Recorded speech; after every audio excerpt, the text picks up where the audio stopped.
Hello, my name is Tiaren Gruber, and I use she, her pronouns.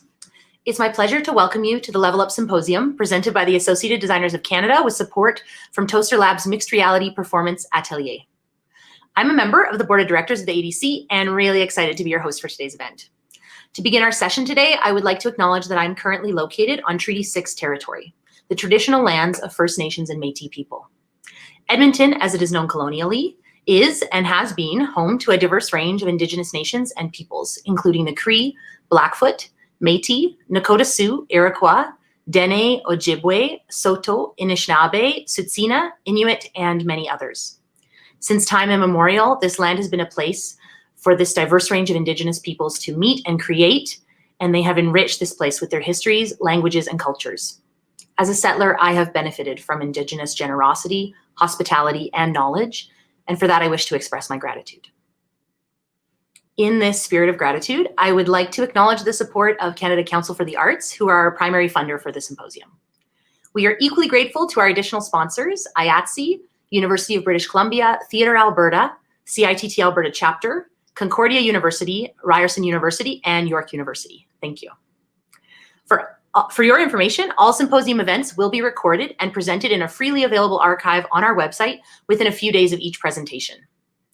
Thank you so much for joining us today. You are either watching this Level Up live stream on the Level Up website, levelup.designers.ca, on HowlRound at howlround.com through our partners at Toasterlab, or on the respective Facebook pages for the ADC or Toasterlab.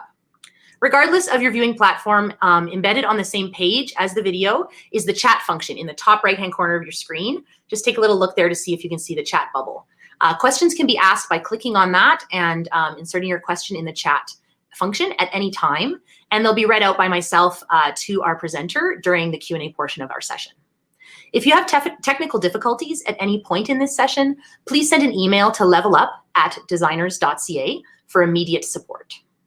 This event can also be enjoyed through audio and visual access or a combination of both. I will read aloud all questions that we address from the chat, and this information will also appear visually at the bottom of your stream. Visual access is also supported with captioning for all speakers. Today, our second speaker, Ken, who I'll introduce in a moment, his captioning is not functioning, so the captions for Ken's portion will be added when the archive goes live tomorrow. Captioning, as you can see, will generally appear directly below the speaker.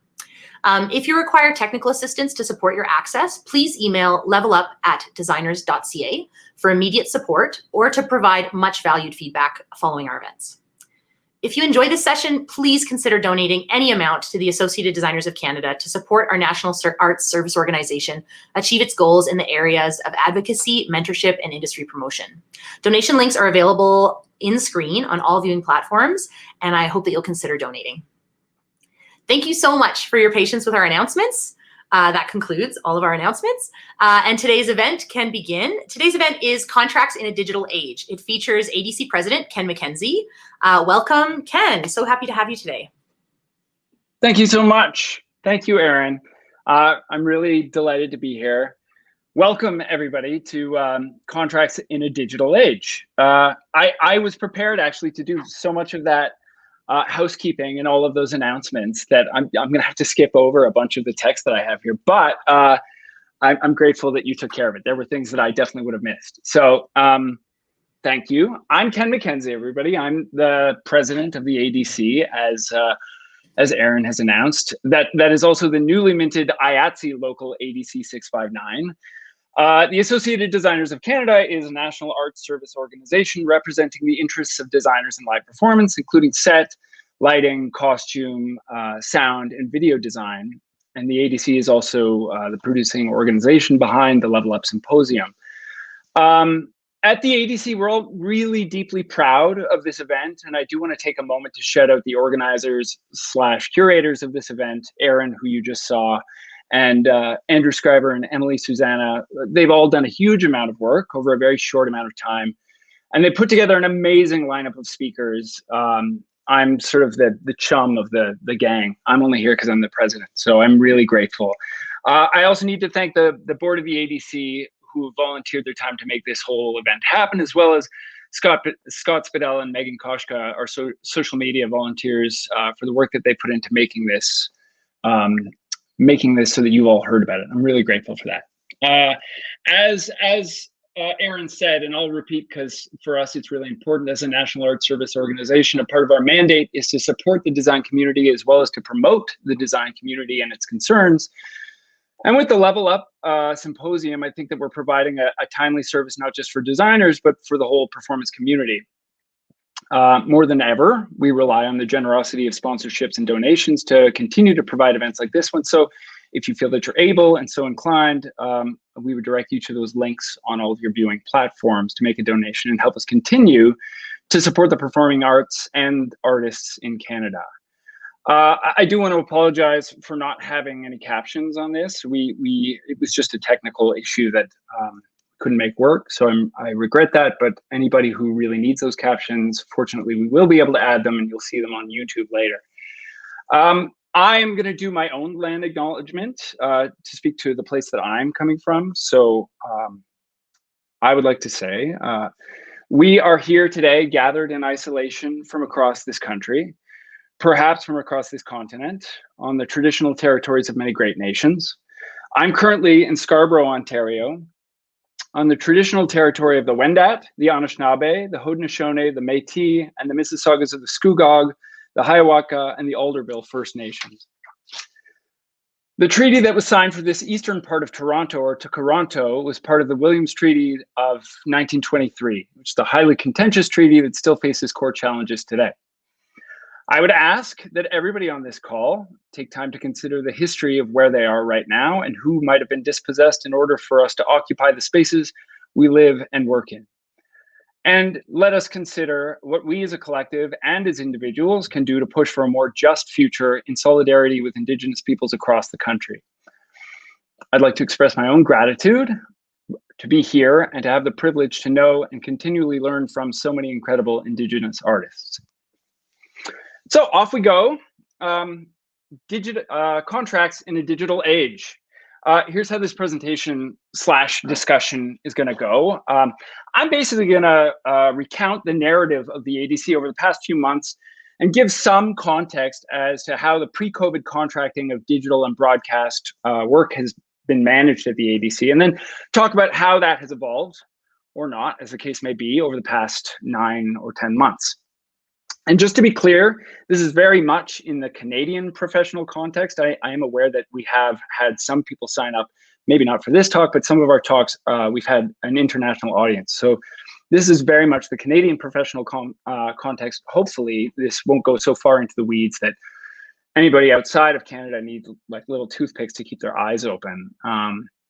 I will talk for probably about a half an hour, and then hopefully we'll generate a bit of discussion on how we move forward in addressing broadcasting and other digital forms of work in the live performance arena. I am joined today and probably later at the Q&A portion by Simon Rossiter, who is the Secretary Treasurer of the ADC and the business agent of the ADC 659. He's a bit of a contractual sharpshooter who will make sure that I don't say anything too misguided, and I'm sure he can weigh in the comments if there's any additional context that he feels is important for me to talk about. So as was explained, we can ask questions in the chat, and if there's anything that needs clarification, please feel free to ask it, and I will expand on anything that isn't clear or needs some new information. Okay, so a pre-pandemic context, the ADC has two, before the pandemic, the ADC had two basic categories of contracts. These made up probably more than 90% of the contracts that we filed. We had the contracts for independent producers on any scale, so from a fringe show all the way up to a Broadway scale show. And then we had PACT contracts. PACT is an acronym for the Professional Association of Canadian Theatres, and they represent a broad swath of theatre companies across the country and a variety of interests. So we negotiate the terms and standards of the contract with PACT every 5 years or so, and the independent contract, we don't negotiate with anybody, but we try and align it with PACT fairly closely with a few tweaks here and there to accommodate the independent market. So I'm going to read to you the broadcasting clause that's pulled directly from the ADC Pact standard clauses, which is about a 30-page document. And these are the 2 paragraphs that pertain most importantly to digital/broadcast work.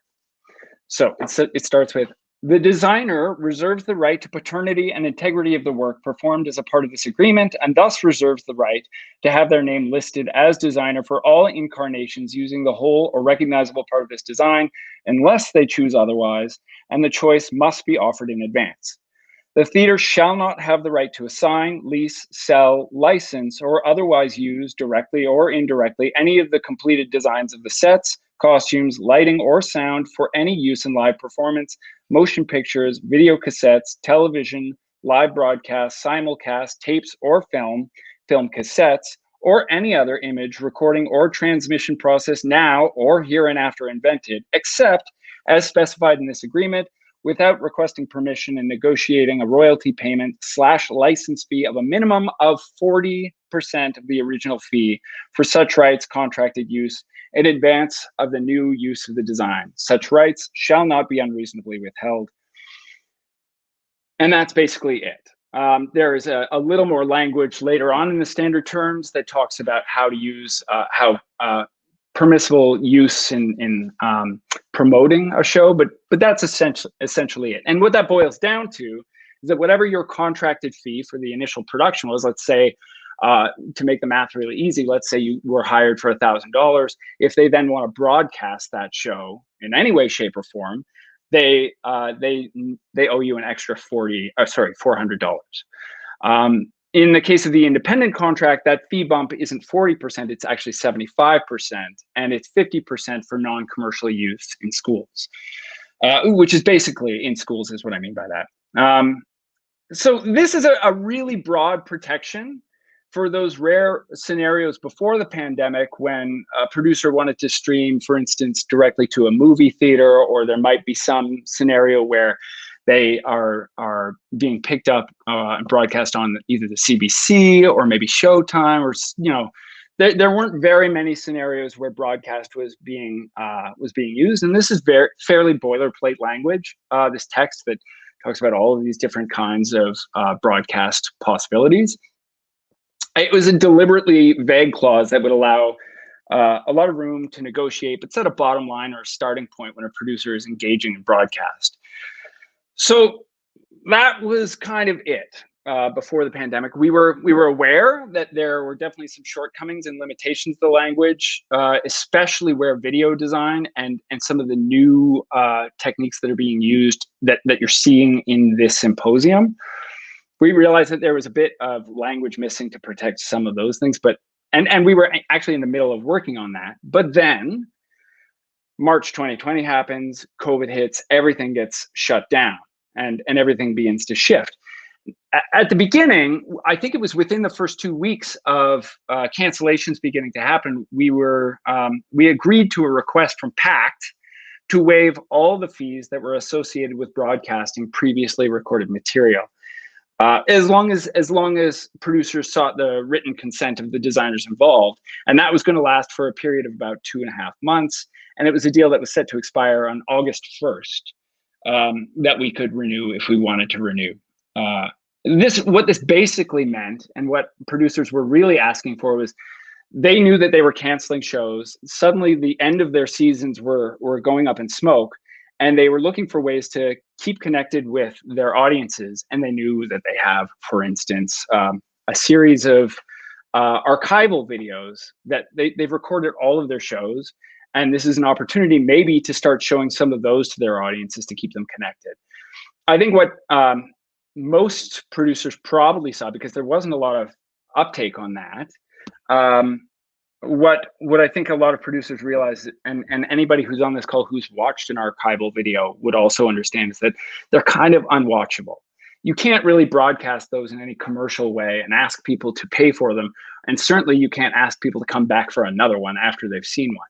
So I think it became really clear really quickly that the lockdown that we were facing wasn't going to be a couple of weeks. It was probably going to be much longer. And at the time, I think we were forecasting it wouldn't be at the earliest until about now, until about January or February of 2021, that we would be back at work. That was our best guess at the time, but obviously even that hasn't panned out.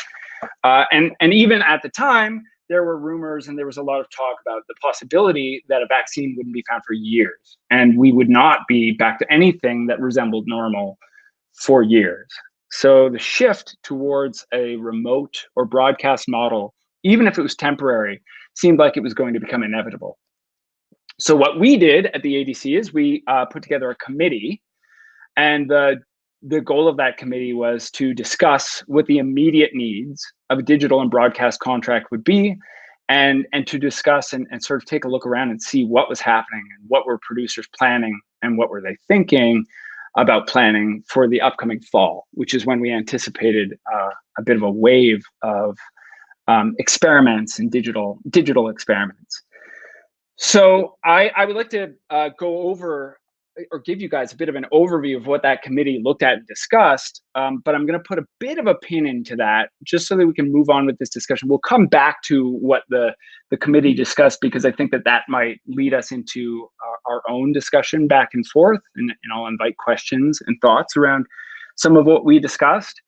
And instead, what I will say is that the committee had put together a long list of considerations of what theater companies were going to start doing, or the way that they might start behaving, and what contracts might look like if producers were starting to behave more like film studios. So then August 1st rolls around and we need to re-up with PACT. But the problem was that we knew that for us to put together any kind of enforceable document with PACT, any kind of new contract that would address broadcasting in a more substantive way, would mean a full tilt negotiation, and it would also mean ratification from both our memberships. And frankly, I don't think that there was any will to go down that road. Not only because PACT had just finished a marathon 3-year negotiation with Equity, and Equity is the organization that represents actors and directors and fight choreographers and dancers and a lot of other people, a lot of the other talent that end up on stage. They had just finished an epic 3-year negotiation, and I'm actually not 100% sure. I think there are still some loose ends that they're tying up around that particular negotiation. But also because throwing a new set of rules at our members and our producers would have gone over like a lead balloon at the time. And also trying to negotiate brand new terms in the middle of a pandemic has the potential to lead to a lot of unforeseen outcomes.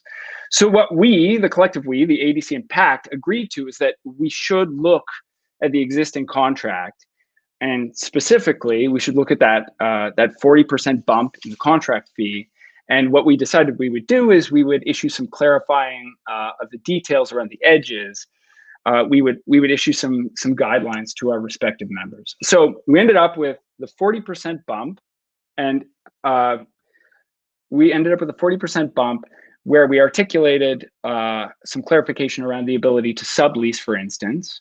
So if a theater company wanted to produce a show for broadcast and then sublease that show or that design to another company to broadcast in their market, that was something that was not allowed without triggering a renegotiation. So it was possible to do, but not for the 40%. If they were going to do that, they would have to go back to the designer and say, okay, well, we want to offer this to a company on the other coast. How do you feel about that? And then, a renegotiation would ensue. We also had an agreement about the length of the term of the broadcast lease, because all of the broadcast leases before the pandemic were relatively short periods of time. Maybe a week or two in a movie theater, or a 1 or 2 off on TV. But we had theater companies who were planning whole seasons of broadcast material. And so we wanted to make sure that there was at least some end in sight to this, to the lease. So what we basically agreed on was that if there was a live version being streamed, of the broadcast lease would end at the same time as the live production. So what that means is if every night the theater company was broadcasting the show as it was being performed, when it came to the end of the run of the show, the lease expires. If there was a recorded version of the show, so they just recorded one version of it and they kept playing it or they sold the link out and they would offer access to that link, the outside term would be about 3 months. That's sort of the language that we used with PAC, but it should essentially be the run of a show and shouldn't last for years and years. After that point, though, once the broadcast lease expires, it can be renewed, and the terms for that renewal are wide open. PAC really wanted to make sure that if there was a renewal of that lease, that they didn't want to box in producers in any way. So any amount of time for any amount of money, so long as the designer and the producer agree to the terms. This is something that in the future we might seek to clarify or codify in some way, but this is, in some ways, it's the Wild West of broadcasting. So this is the way that it is for now. We also sought a little bit of clarification around the house category. The house category, which is A through G in our pact agreement, which roughly translates to anybody who doesn't know, A house being a big house with lots of box office potential, to a G house, which would be usually a smaller house with a commensurately smaller potential. And it being based on box office potential rather than the hard numbers of the tickets sold. Because of the various government enactments and health regulations that limited and continued to limit the numbers of audience members that can be in a room together, we anticipated that there might be some producers who would reduce their house categories because they would only be able to have 50 people in a room. But they would also be broadcasting the show online and potentially have an unlimited number of people watching the show. So what we agreed on was that the producers need to use the most recently approved house category and can't unilaterally determine what category their space fits into.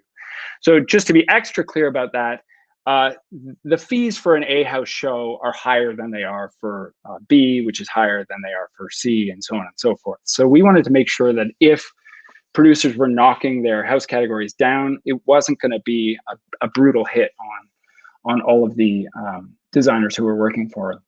And as a bit of a digression, house categories are a part of the CTA. The CTA is the Canadian Theatre Agreement, which is the agreement that's negotiated between PACT and Equity. So the actors, the directors, the stage managers. We have no say in the assignment of house categories, and flag that as a real concern for us and our members moving forward. And it's in moments like this where we really feel the kind of powerlessness of that arrangement. It's an arrangement out of convenience so that there aren't multiple kinds of calculations going on, that the house category for the actors is the same house category as it is for designers, but we really feel the fact that we have no say in that at this point. So that's it. That's where we landed. We landed at the 40% for the PAC contracts, a 75% bump for independent contractors, and again, 50% for non-commercial use. And the way that I think about it in this context is that it's sort of contractual triage right now. We're kind of using what's in our med kit, but I think at the very least, what's in our kit is a little bit closer to penicillin than it is to leeches. So we're not, our language isn't the worst. There are still lots of holes, not the least of which is that these contracts assume that at some point there's a live performance in a space somewhere that has some version of an audience. And we're biased towards the idea that box office potential is based on a specific number of seats at a specific price point in a specific venue over a specific number of performances. We can see even from what's on display in the symposium that that's changing and evolving.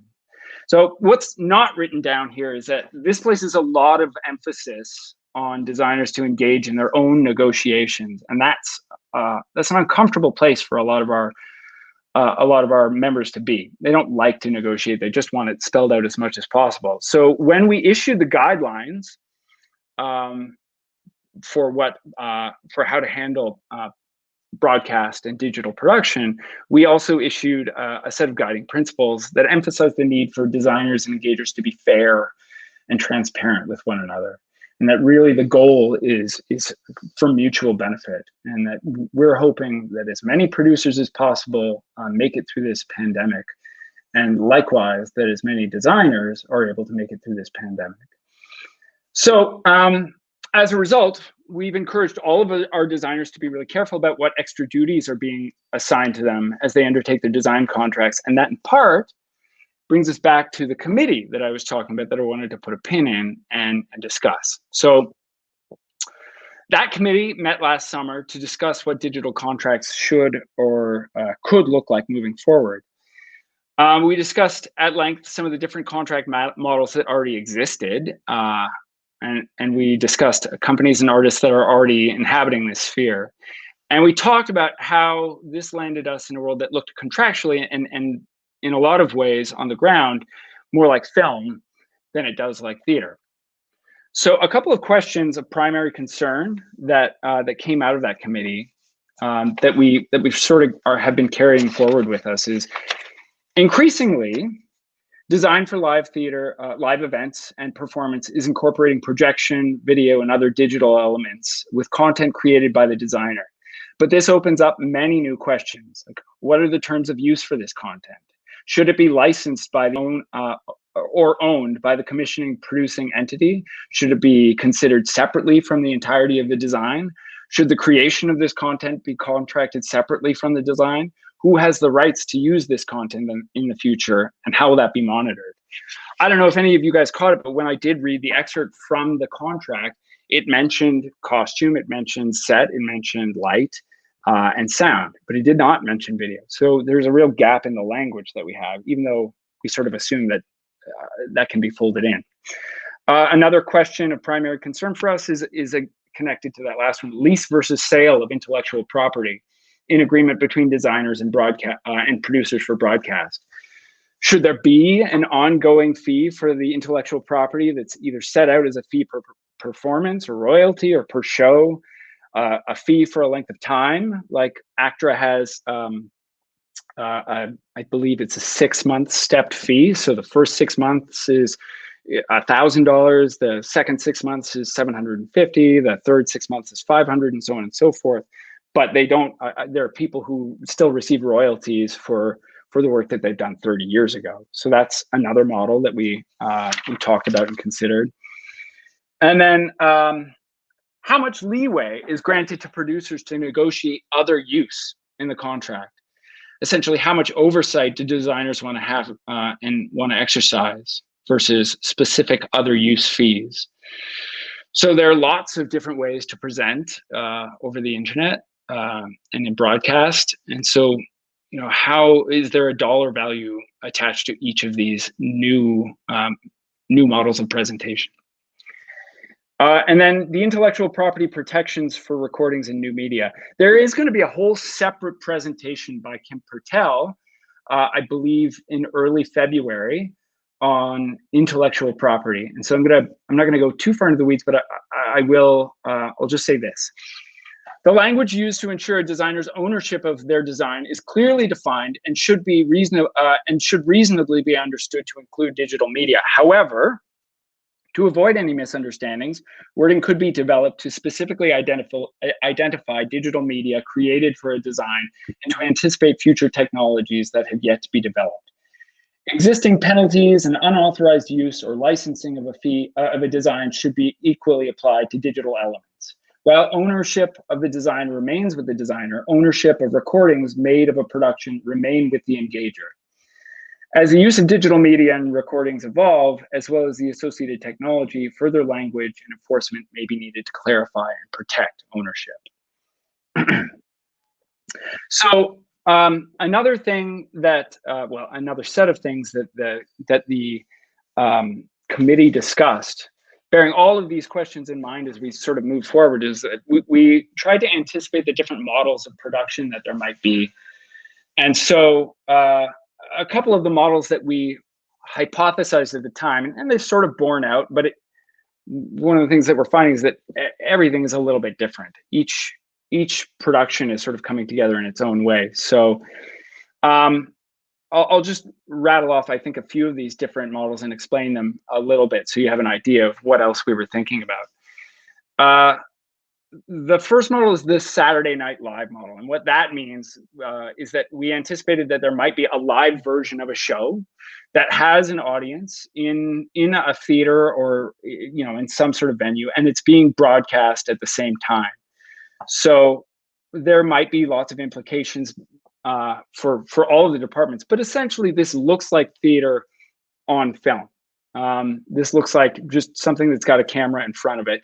And we talked about whether or not there was a preference for the camera or a preference for the audience, and what's the most important part of that. But, you know, that was one of the models that we talked about. Then there's the soundstage model, which doesn't anticipate having an audience. This is where a live piece of theater is filmed and perhaps edited in a way that is directed specifically, geared specifically or solely for the camera. So we wondered whether or not, we talked about this and the different kinds of contracts that might elicit. And then we had a hybrid. We talked about there probably being hybrids of those things, less intrusive to the audience, potentially a couple of cameras, and, you know, lots of sound gear. I mean, I think all of these for broadcasting involve a lot of sound. And then of course, like, we're sort of incrementally taking steps down here. And then the next model that we anticipated was the archival, which I already spoke about a little bit, which is the idea being that it's a single fixed feed and board mixed audio. We did think that there was the possibility that you could upgrade that if you really paid attention as a producer and you made sure that you set the camera in a useful place and you paid maybe special attention to the sound, that you might be able to get something watchable out of that. But that was something we didn't anticipate seeing a lot of.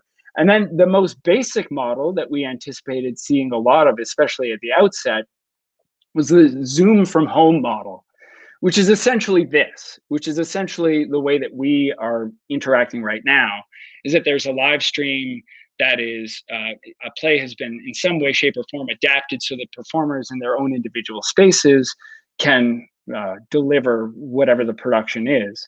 And, you know, that could go in any number of ways. There's a really interesting thing that the same Kim Pertel, who's the vice president of the ADC, is working on right now, where she's doing the lighting design remotely from home. The lighting board is at her place, and so she's controlling the lighting at each of the actors' individual spaces.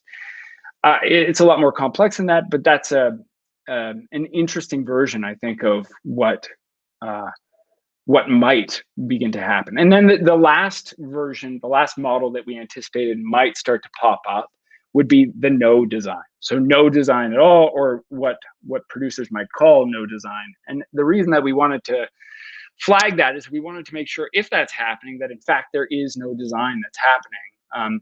That if it's designed by other means, like actors are suddenly designing their own costumes or doing their own lighting design, that was something that we really wanted to keep track of and be aware of. The other thing that was considered by the committee, and this is where I would invite, I would invite anybody to weigh in on anything that they've heard at this point or any questions that they have.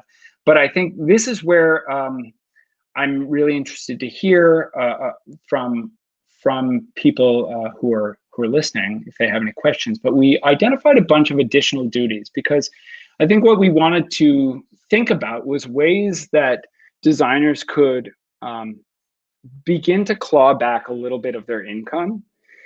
The thinking here was that there's going to be a lot less work around, and we've sort of cultivated this culture of working in which most of us who work as designers work one job after the next job after the next job, and they're all back to back, and sometimes they're overlapping.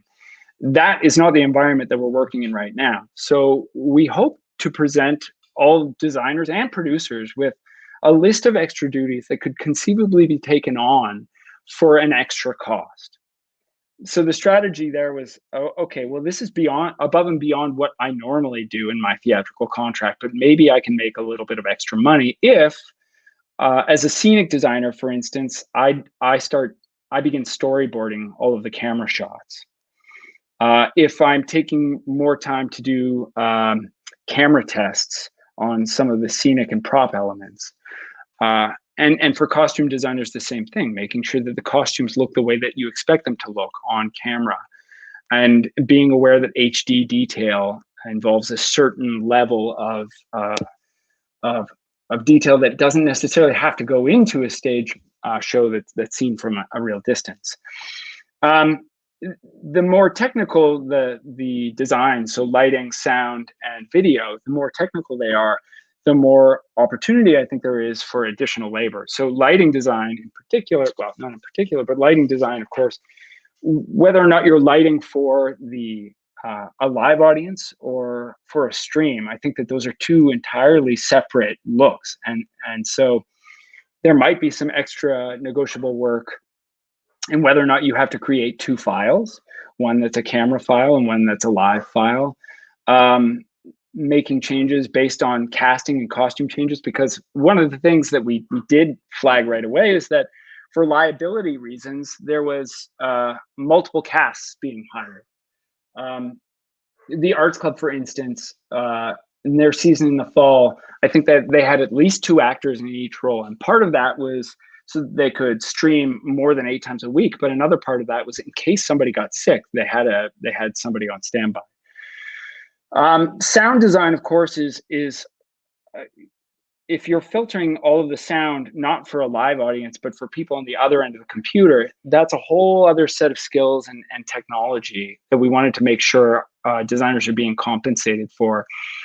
And video design, too, had all of this potential extra work. And we knew that we were going to be producers were going to be thrown into an environment where technologically they didn't necessarily know exactly what was going to be happening. So hiring somebody who might be able to help them put together a streaming service was something that video designers were, at least some of them, are capable of doing. So that was something that it's that kind of work that we wanted to make sure was being considered and was giving designers an opportunity to find more money.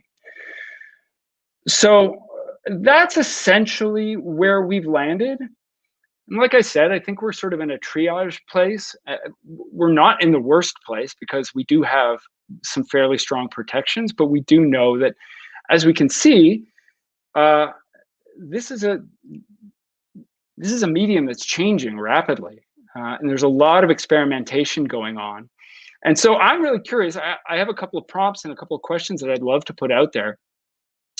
I'm really curious about what new models of production people have seen or been a part of, how broadcasting has affected either your practice of theater or the way that you consume theater, what kinds of things concern you, or what kinds of things excite you about the things that are developing in this new digital age.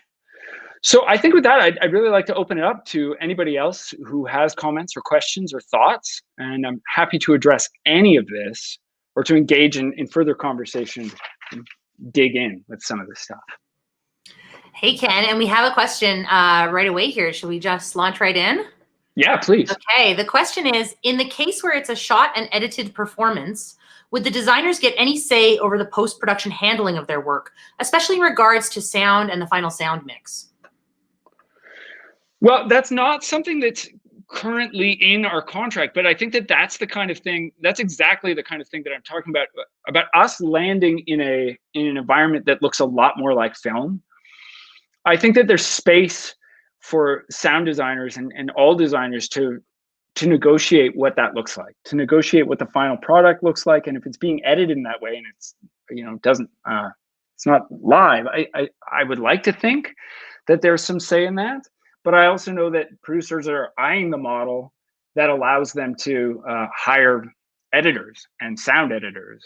So, it's a little bit up in the air, but I would encourage any designer to pursue that. And I think that that's something that moving forward as the ADC is definitely on our radar. Thank you, Ken. We have another question here about sound design. It says here, you discussed the various models, but there was no discussion of an audio only or podcast theater model. I recognize this only really involves sound designers, but this seems to be a style of production a fair number of companies are developing work in, either from the ground up or an audio only podcast recording of the show available after a live performance. Does this model provide any specific contracting challenges, or is it easily captured by the existing framework? Well, I think it is captured in the same way that that anything that's broadcast is, and I think if it's a packed company, there should be that 40% bump for sure, and that's applicable there. And then I think the specifics of podcasting, not as a sound designer, I would say, like, if there is anything that goes above and beyond what you would normally do in a theater, then that's something that should be negotiated. That shouldn't be taken for granted and should be clearly understood. And so I certainly encourage people, like I said, we're putting a lot of our designers right now in positions they don't necessarily like to be in because they don't want to have to negotiate all of those details. This is a bit of a learning curve for a lot of people. And I think that we're happy to encourage that. It's really tough for us to give specific advice, but I think that is definitely something that should be talked about. In a podcast, I think just because it's sound doesn't mean that all of these same rules don't apply. Yeah, it's important to think too, specifically for our members who are looking at page 2 of their contract, never to leave that additional services number blank. It's more important now than ever, I think, to even list there some of the anticipated additional services producers might be asking you to do and make it very clear that that's going to go above and beyond the initial ask or the initial fee. And that can be difficult to sort of see into the future, but I think it serves us all to sort of try and look forward and think, what might we be asked to do? A question here from our audience. How would this differ for TYA, which is Theater for Young Audiences, if a show was pre-recorded or done live for schools? Would it just rely on the length of the run? How would that be different? Well, I'm assuming, for the sake of this question, that this is an independent TYA. It's not a pact. So I think that there's an argument that it might be a 50% bump in the contract. I think arguably some school shows are not considered commercial. But I say that with a bit of a caveat. I know that school shows, like schools that are shows that are produced by schools, are definitely fall into that category. I think some TYA companies, it's a little, I would have to look into it a little bit more closely. But I think what wants to be articulated in any contract is very specific, a specific outline of what the producer plans at the outset. So if the producer is planning on doing a run of 60 shows at different schools, that's what's set out in the contract. And if it ends up being 70, there's some, like, that has to trigger a renegotiation and some kind of bump, so that the plans should be laid out, whatever they are, as specifically as possible, so that you can then discuss, okay, well, of course you can do 70 shows, you can keep that running. We just need to now talk about what that means contractually. Yeah, and it's important maybe for any producers who are listening, again, who may be using our contracts, to know that if they have questions about their very specific situation, they can also reach out. Isn't that right, Ken, to the office and get feedback? Yes, absolutely. We have some more questions here. Are you able to share what other models ADC might consider that aren't based on house categories? Yeah, well, we looked at different versions of, like I said, I think that we all ended up kind of happy with the language that we have because of the broad protection that it offers in these circumstances. But moving forward, I think it's worth looking at what the USA 829, how they practice in their LORT agreement. I wouldn't say that it's any better, but there are some interesting possibilities out there. For instance, at the Met, I think a lot of the, there's a pool of finances, like they share in the pool of, I forget exactly what the numbers are, but basically when it's streamed, whatever the income is from the stream, there's a percentage of that that's shared amongst all of the artists who are involved. So, that's a really different model. I think the model, the things that are closer to film are the ones that might end up being more interesting for producers. I think producers will have an interest in buying the intellectual property outright. And I think what that looks like is a much higher fee at the outset. What exactly that fee is, I don't know, but I think as long as we end up in territory that looks more like film, my suspicion is that our contracts will will follow suit in some way. It's tough to predict, but I think that would also, I think we'd look a little more closely at how film practices. Thanks, Ken. We have another question here for you. Can you say a little more about the big difference you mentioned between having a sound engineer or mixer for a live show and the sound for streaming live or pre-recorded? Sorry, can you ask that question again? Of course. Can you say a little more about the big difference you mentioned between having a sound engineer or mixer for a live show and the sound for streaming live or pre-recorded? And it also appears on the bottom of our screen there.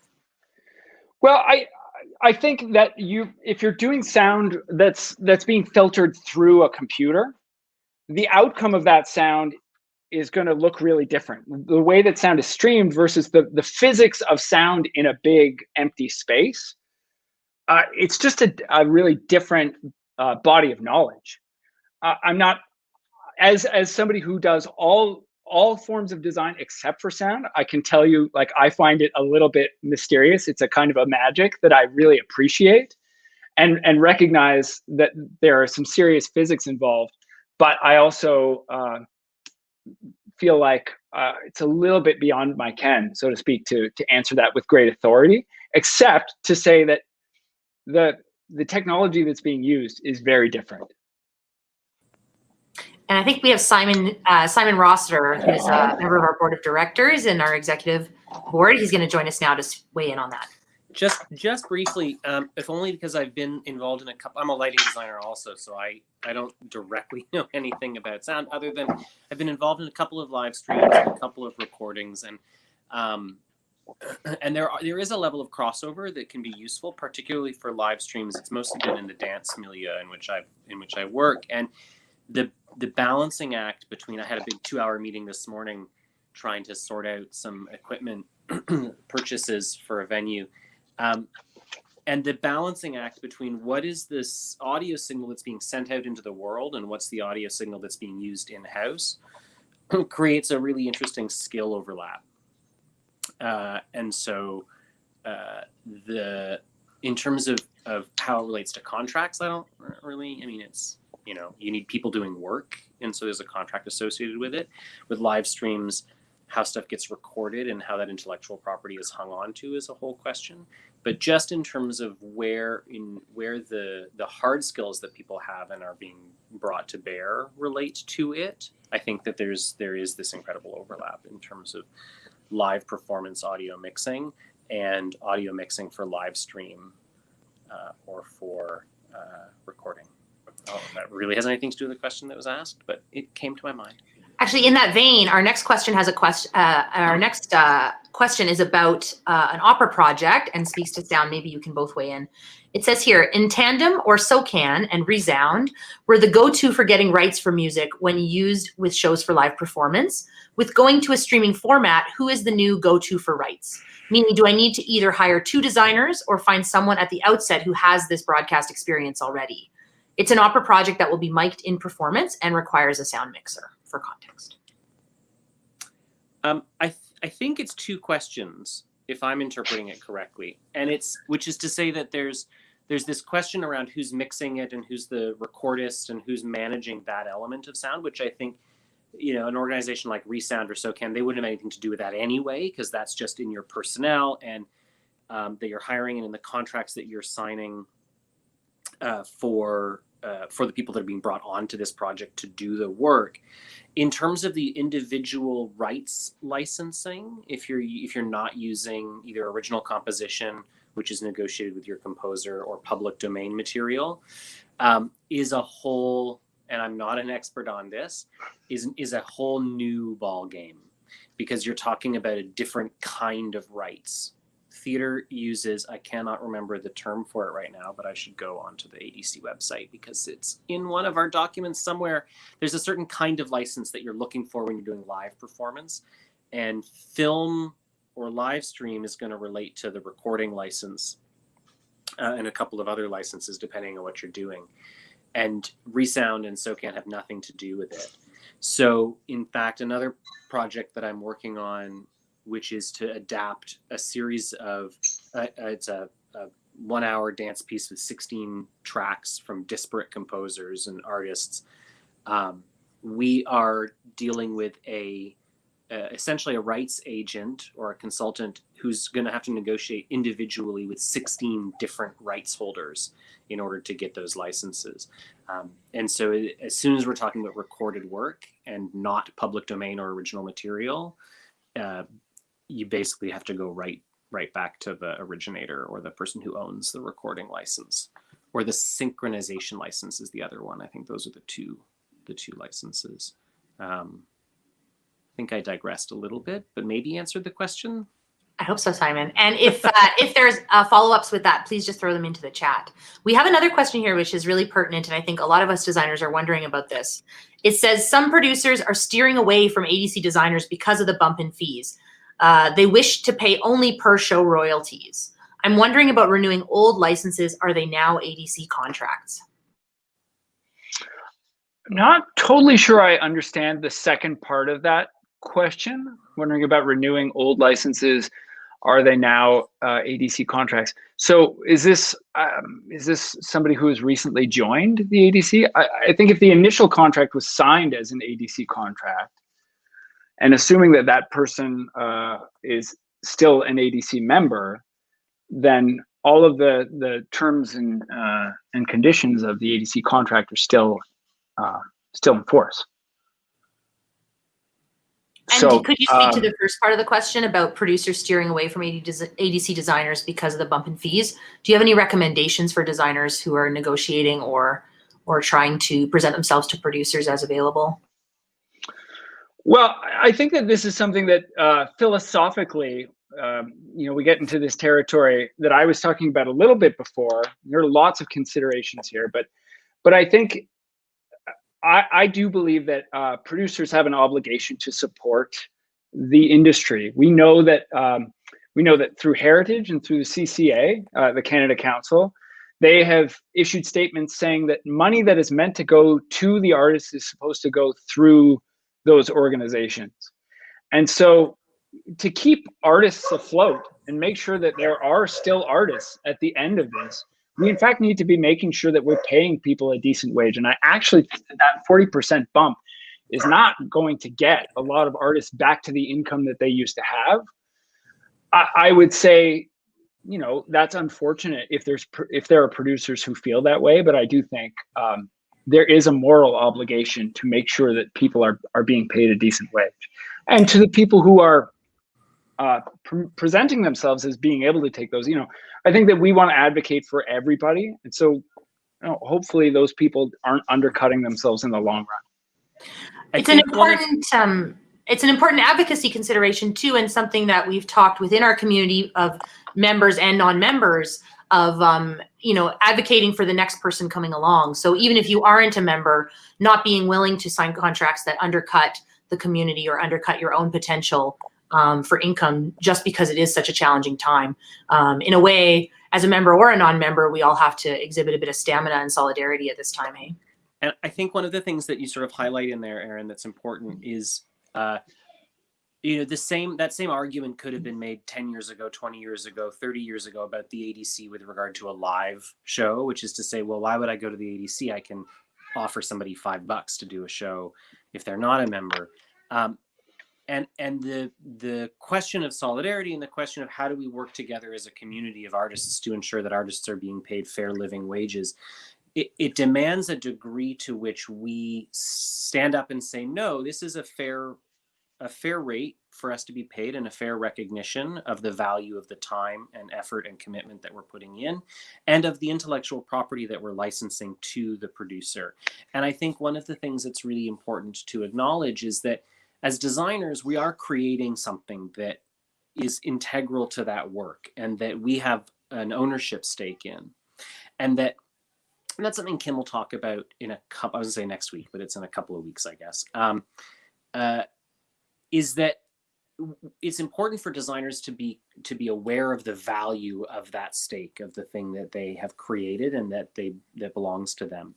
And the conceit in having a bump for broadcast is related to a couple of things. It's related to the idea of how do you compensate a designer for an unanticipated use of a show, right? A use case. You are contracting a designer to do X, and now you would like to expand the use case for that intellectual property.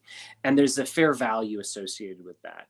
And I think one of the things that's notable in the contract that Ken sort of walked through at the beginning is that what we don't do is determine the time frame, for example, of the use case articulated by that 40%, right? So we leave that open to the designer to be able to negotiate what is the reasonable acceptable term that recognizes this additional use. And it could be that it's 2 months, it could be that it's a year, it could be that it's 3 years.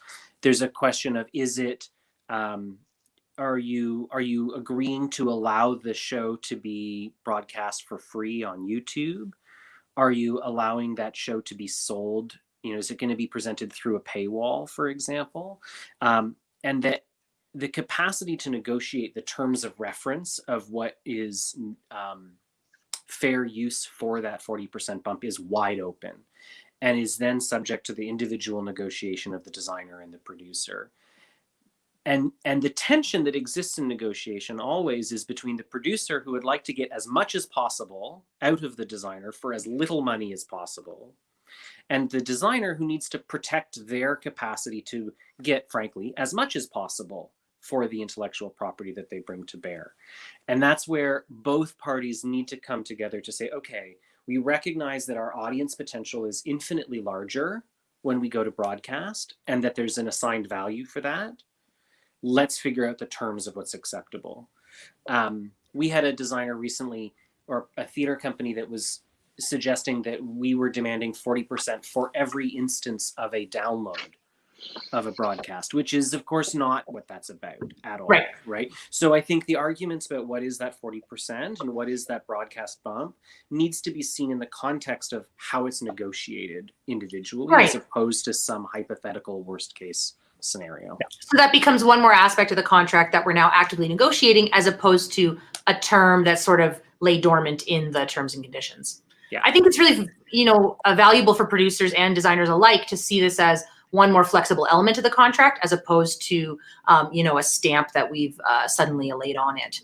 There's a really valuable question, I think, here that we'd love to address just in our last 4 minutes before we're finished for today.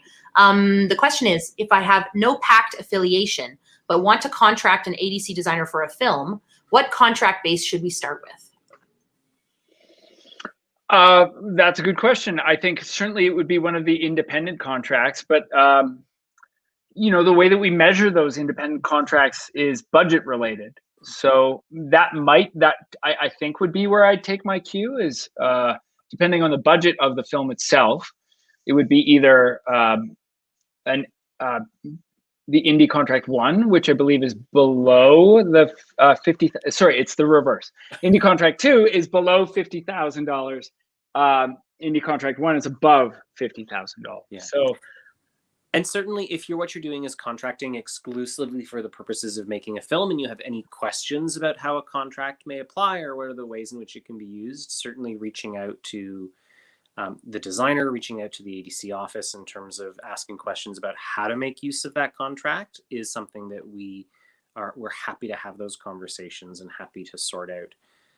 We are also navigating uncharted waters and trying to understand how the existing language that we've had for many, many, many decades in some cases can be used in this new world, right? So we're not immovable objects, because we are also figuring this stuff out. Yeah, absolutely. And so thank you so much to producers and designers alike who attended today. And if you have any questions about the contract or the specific situation in which you're producing, I hope that you will reach out to the ADC office at adc@designers.ca. Or if you wish to phone the office, you can find our contact information at designers.ca. And as I'm just about to wrap up, is there any final word either of you would like to share with anyone before we wrap up? No, I think I would reiterate everything that's already been said. You can reach out to the ADC office if you have further questions or thoughts about the presentation or thoughts about how to move forward. I would also like to thank Aaron. Thank you very much. And Simon, thanks for hopping on and answering a couple of questions. And Emily and Andrew, again, I'd want to thank both of them as well. That's wonderful. So thank you so much to our two presenters today, Ken McKenzie and Simon Rossiter from the ADC. If you enjoyed this session or you feel like you got some value from it, I hope that you'll consider donating to the ADC. You can either donate from our website, designers.ca, Canada Helps, or you follow the Donate Now links either on any website platform that you're viewing from. Please check out our upcoming events at levelup.designers.ca. We have some wonderful panel discussions throughout the rest of this week, and we have 3 more weeks of events. We still have more than 30 events to present as part of this symposium. And if you'd like to, or if you even have a moment to, we would be very welcome to hear your feedback. So if you wish to submit feedback, please send an email to levelup@designers.ca. I hope you have a really wonderful end to your day, and thank you again for joining us.